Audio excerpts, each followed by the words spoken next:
এরকম একটা বৃষ্টির দিনে কার না ভাজাভুজি খেতে ইচ্ছে করে, তাই জন্যই আমি বানিয়ে নিলাম চিকেন ফ্রাইস।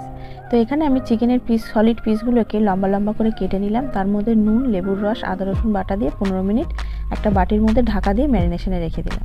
এবার 15 মিনিট পর আলাদা একটা বাটিতে 1 চামচ তেল এবং একটু কাশ্মীরি লঙ্কা, আদা রসুন বাটা, জিরে গুঁড়ো, গরম মশলা গুঁড়ো, চাট মশলা, গোলমরিচের গুঁড়ো, কাসুরি মেথি এবং দই দিয়ে একটা ভালো করে পেস্ট বানিয়ে নিলাম। এবং এই পেস্টটার মধ্যেই কিন্তু চিকেনগুলোকে আমি ঢেলে দিলাম এবং এটা ঢেলে দিয়ে ভালো করে মিশিয়ে নিয়ে আমি এটা 1 ঘন্টা ম্যারিনেশনে রেখে দিয়েছিলাম, যার ফলে কিন্তু চিকেনটা ভীষণ দারুণ জুসি।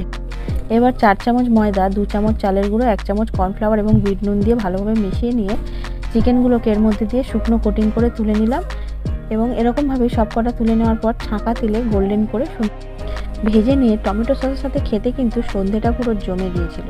তো তোমরাও অবশ্যই বাড়িতে ট্রাই করে দেখো, খুব তাড়াতাড়ি হয় এবং খুব